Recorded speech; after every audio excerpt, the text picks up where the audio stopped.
Hello students and welcome to Ekansh biology classes. पिछले lecture में हम लोगों ने बात की थी कि सेल क्या होता है। आज हम बात करेंगे कि उस सेल का स्ट्रक्चर कैसा होता है। तो चाहे सेल छोटा हो, चाहे सेल बड़ा हो, चाहे उसकी शेप कैसी हुई हो, चाहे उसके अंदर न्यूक्लियस प्रॉपर प्रेजेंट हो या नहीं हो, हर सेल लगभग 3 रीजन से मिलकर बनता है। पहला कहलाता है सेल मेम्ब्रेन। इस सेल मेम्ब्रेन का दूसरा नाम है प्लाज्मा मेम्ब्रेन। दूसरा पार्ट है न्यूक्लियस और तीसरा पार्ट है साइटोप्लाज्म। तो आज इस वीडियो में हम इन्हीं के बारे में डिटेल में बात करेंगे। पहला है प्लाज्मा मेम्ब्रेन। तो जैसे हमारा घर होता है और घर के बाहर चार दीवारी होती है, बाउंड्री होती है, ठीक है, वैसे ही सेल के बाहर भी एक बाउंड्री होती है और उस आउटर बाउंड्री को सेल की हम लोग प्लाज्मा मेम्ब्रेन कहते हैं, ठीक है।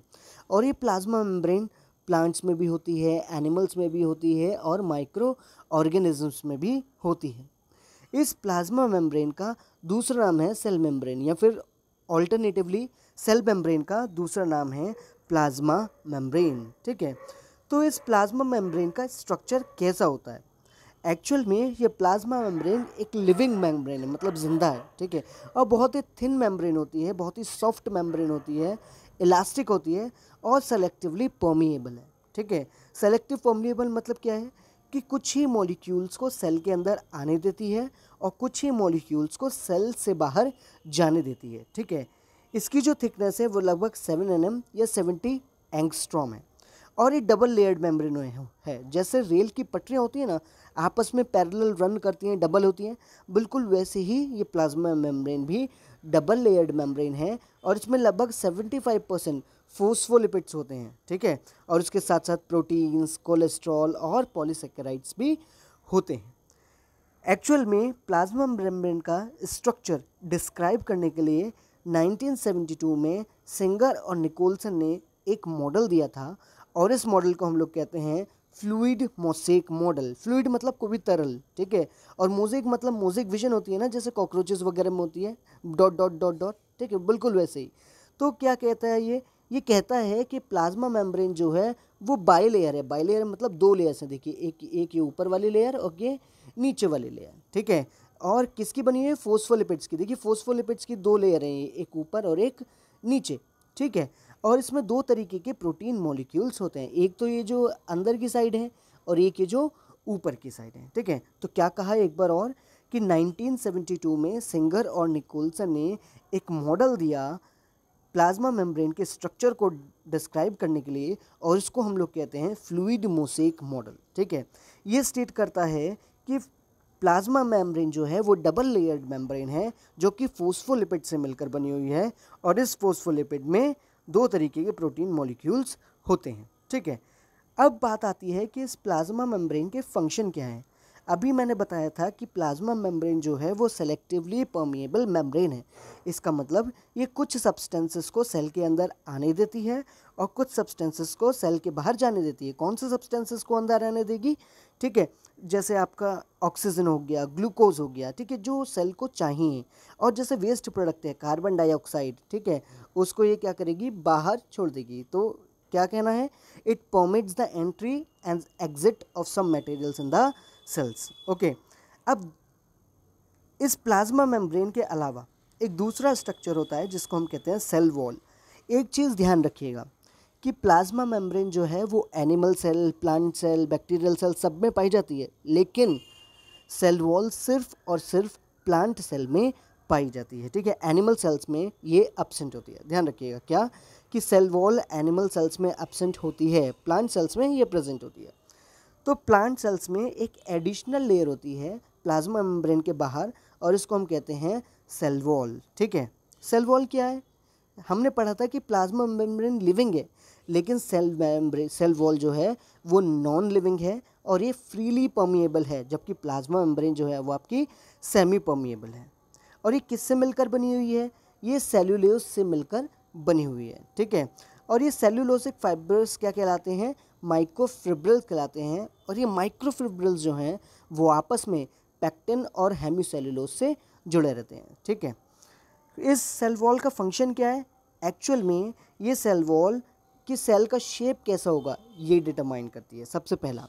दूसरा, उसको टर्जिडिटी प्रोवाइड करती है, रिजिडिटी प्रोवाइड करती है, ठीक है। उसको मैकेनिकल स्ट्रेंथ देती है ताकि सेल जो है वो रप्चर ना हो। और क्या, ये फ्रीली परमिएबल है वाटर और सब्सटेंसेस का, मतलब सारे के सारे सब्सटेंसेस, सेलेक्टिवली परमिएबल नहीं है, कुछ सब्सटेंसेस को अंदर नहीं आने देगी, सारे सब्सटेंसेस को अपने अंदर आने देती है। अब दूसरा स्ट्रक्चर जो हर सेल में पाया जाता है वो है आपका न्यूक्लियस, ठीक है। न्यूक्लियस की डिस्कवरी मैंने पहले ही स्लाइड में भी बताई थी कि न्यूक्लियस की डिस्कवरी रॉबर्ट ब्राउन ने की थी 1831। एक चीज़ ध्यान रखिएगा, यहाँ पे बहुत कंफ्यूज हो जाते हैं लोग कि रॉबर्ट ब्राउन या रॉबर्ट हुक। ध्यान रखिएगा कि जो सेल की डिस्कवरी थी वो रॉबर्ट हुक ने की थी, लेकिन जो न्यूक्लियस की डिस्कवरी थी वो रॉबर्ट ब्राउन ने की थी 1831 में, ठीक है। अब देखिए ये न्यूक्लियस होता कैसा है। ये न्यूक्लियस एक्चुअल में सेंट्रली लोकेटेड होता है, ठीक है, बीच में, सेल के बिल्कुल बीचों बीच होता है। और कैसा होता है, स्फेरिकल होता है, ठीक है, गेंद की तरह होता है, बॉल की तरह होता है, स्फीयर शेप्ड होता है, ठीक है। इसमें देखिए आप देख सकते हैं कि दो डबल मेम्ब्रेन है, ठीक है। क्या होता है, ये 2 न्यूक्लियर मेम्ब्रेन से बाउंड होता है और उस न्यूक्लियर मेम्ब्रेन को हम लोग कहते हैं न्यूक्लियर एनवलप। क्या बना लेता है, न्यूक्लियर एनवलप का फॉर्मेशन कर लेता है, ठीक है। अब ये जो न्यूक्लियर एनवलप है इसको साइटोप्लाज्म से अलग रखती है, ठीक है। इस न्यूक्लियर एनवलप देख सकते हैं आप कि ये कंटिन्यूस नहीं होती है, इसमें छोटे छोटे पोर्स होते हैं और ये छोटे छोटे पोर्स जो कहलाते हैं वो कहलाते हैं न्यूक्लियोपोर, ठीक है। इसके अंदर लिक्विड ग्राउंड सब्सटेंस होता है और इस लिक्विड ग्राउंड सब्सटेंस को हम लोग कहते हैं न्यूक्लियोप्लाज्म। क्या कहते हैं, न्यूक्लियोप्लाज्म कहते हैं, ठीक है। अच्छा, न्यूक्लियोपोर्स का काम क्या होता है, एक्चुअल में ये जो न्यूक्लियोपोर्स होते हैं वो मटेरियल्स का ट्रांसफ़र अलाउ करते हैं न्यूक्लियोप्लाज्म और साइटोप्लाज्म के बीच में। अगर ये बंद होता तो जेनेटिक मटेरियल का ट्रांसफ़र नहीं हो सकता था, इसलिए ये न्यूक्लियोपोर्स जो होते हैं वो छोटे छोटे पोर्स होते हैं आपके न्यूक्लियर एनवलप में, जो कि मटेरियल्स का ट्रांसफ़र अलाउ करते हैं किसके बीच में, न्यूक्लियोप्लाज्म और साइटोप्लाज्म, ठीक है। जो सेल में होगा वो साइटोप्लाज्म और जो न्यूक्लियस के अंदर लिक्विड होगा उसको न्यूक्लियोप्लाज्म कहते हैं, इतना ध्यान रखिएगा। तो दो तरीके के न्यूक्लियर स्ट्रक्चर्स जो होते हैं वो आपके न्यूक्लियोप्लाज्म में होते हैं। पहला होता है आपका न्यूक्लियोलस और दूसरा होता है आपका क्रोमेटिन मटेरियल, ठीक है। न्यूक्लियोलस जो होता है वो किसी मेम्ब्रेन से बाउंड नहीं होता है, ठीक है। मतलब ये क्या है आपका not well defined region of the nucleus, वो न्यूक्लियस का रीजन जो वेल डिफाइंड नहीं है, कोई उसके चारों तरफ बाउंड्री नहीं है, ठीक है। और इसमें क्या होता है, प्रोटीन होता है और ये आरएनए से मिलकर बना होता है। आरएनए मतलब राइबो न्यूक्लिक एसिड, ठीक है, जो कि जेनेटिक मटेरियल होता है प्रिमिटिव ऑर्गेनिजम्स में। और यहाँ पर क्या होता है, इस न्यूक्लियोलस का काम क्या होता है कि यहाँ पर राइबोसोम का फॉर्मेशन होता है, ठीक है। इसलिए इस न्यूक्लियोलस को हम लोग क्या कहते हैं, फैक्ट्री ऑफ राइबोसोम्स भी कहते हैं। क्या कहते हैं, फैक्ट्री ऑफ राइबोसोम्स, ठीक है। दूसरा स्ट्रक्चर मैंने बताया था कि क्रोमेटिन मटेरियल होता है। क्या होता है, क्रोमेटिन मटेरियल। क्रोमेटिन मटेरियल क्या है, ये थ्रेड की तरह है, ठीक है, कैसा पतला पतला थ्रेड की तरह क्रोमोसोमल मटेरियल होता है, ठीक है। और ये किससे मिलकर बना होता है, डीएनए से मिलकर बना होता है। डीएनए किसे कहते हैं, डीऑक्सी राइबो न्यूक्लिक एसिड, जो कि जेनेटिक मटेरियल होता है आपका मल्टी सेलुलर कॉम्प्लेक्स ऑर्गेनिजम्स में, और हिस्टोन प्रोटीन से मिलकर ये बना होता है, ठीक है। जो डीएनए के छोटे छोटे सेगमेंट्स होते हैं, जो छोटे छोटे पार्ट्स होते हैं, उनको हम कहते हैं जीन्स, ठीक है। और ये जो क्रोमेटिन मटेरियल है वो क्या होता है, जब सेल डिवीजन होता है तो ये कंडेंस हो जाता है, ठीक है, थिक हो जाता है और रिबन लाइक स्ट्रक्चर बना लेता है, जिनको हम लोग क्या कहते हैं, क्रोमोसोम्स, ठीक है। अब इस न्यूक्लियस का फंक्शन क्या होता है, एक्चुअल में ये न्यूक्लियस जो है वो सारी की सारी मेटाबॉलिक एक्टिविटीज़ को कंट्रोल करता है, ठीक है। ये क्या करता है, सारी की सारी मेटाबॉलिक एक्टिविटीज़ को कंट्रोल करता है, इसलिए इसको क्या कहते हैं हम लोग, कंट्रोल सेंटर भी क्या कहते हैं, क्या कहते हैं, कंट्रोल सेंटर। क्या कहा जाता है, कंट्रोल सेंटर, ठीक है। ध्यान रखिएगा कि कंट्रोल सेंटर क्या है, सेल का न्यूक्लियस है, ठीक है। अच्छा, सेल साइकिल को भी रेगुलेट करता है। सेल साइकिल मतलब कि सेल का कब डिवीजन होगा, कब कौन सा फेज चलेगा, कब कौन सा मिटोटिक डिवीजन होना है, मियोटिक डिवीजन होना है, ये सब जो प्रोसेसेस हैं वो न्यूक्लियस कंट्रोल करता है, ठीक है।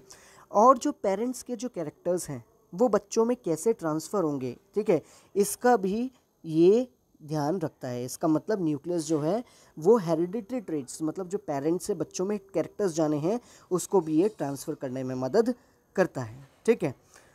अब तीसरा पार्ट जो हर सेल में पाया जाता है वो होता है आपका साइटोप्लाज्म। ठीक है, तो साइटोप्लाज्म किसको कहते हैं? तो वो पार्ट सेल का जो कि प्लाज्मा मेम्ब्रेन और न्यूक्लियर एनवलप के बीच में पाया जाता है उसको हम कहते हैं साइटोप्लाज्म। ठीक है, ध्यान रखिएगा, कौन सा पार्ट?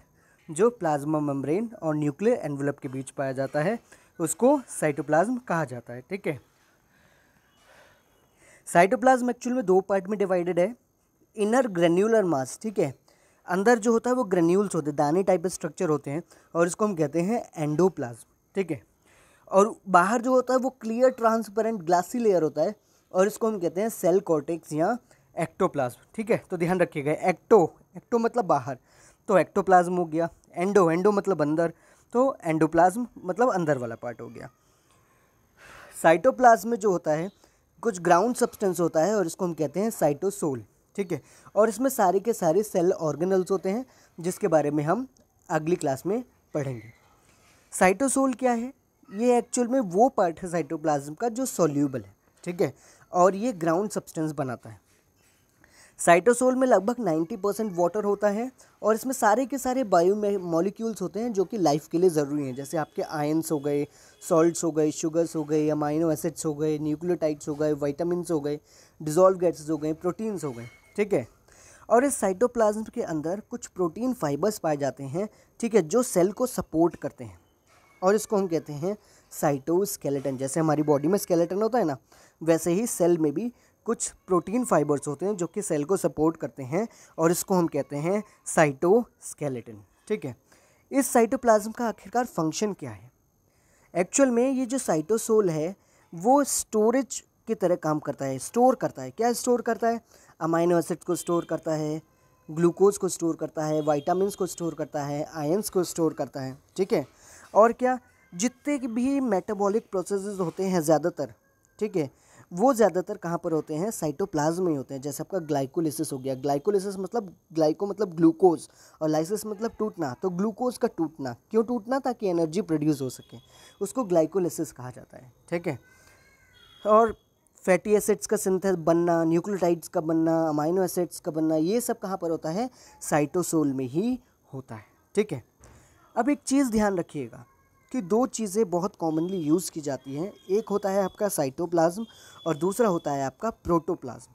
ठीक है, तो इन दोनों में डिफरेंस क्या है?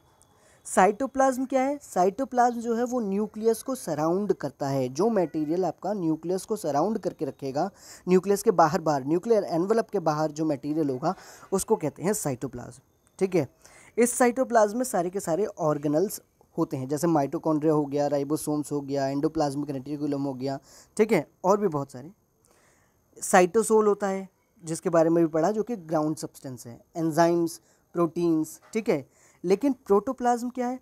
प्रोटोप्लाज्म अगर साइटोप्लाज्म और न्यूक्लियस दोनों को मिलाकर अगर हम उसकी बात कर रहे हैं तो वो प्रोटोप्लाज्म हो जाएगा। ठीक है, ध्यान रखिएगा कि साइटोप्लाज्म की जब बात करें तो न्यूक्लियस नहीं आएगा, लेकिन जब प्रोटोप्लाज्म की बात कर रहे हैं तो साइटोप्लाज्म भी आएगा और न्यूक्लियस आएगा। ठीक है, ध्यान रखिएगा। तो protoplasm is equals to cytoplasm plus nucleus, मतलब protoplasm is equal to cytoplasm plus nucleus. ठीक है, ध्यान रखिएगा।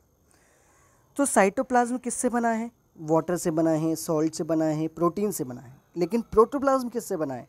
प्रोटोप्लाज्म लिक्विड से बना है, कार्बोहाइड्रेट, प्रोटीन, ठीक है, और एक न्यूक्लियस से मिलकर बना है। तो आज की इस क्लास के लिए इतना ही।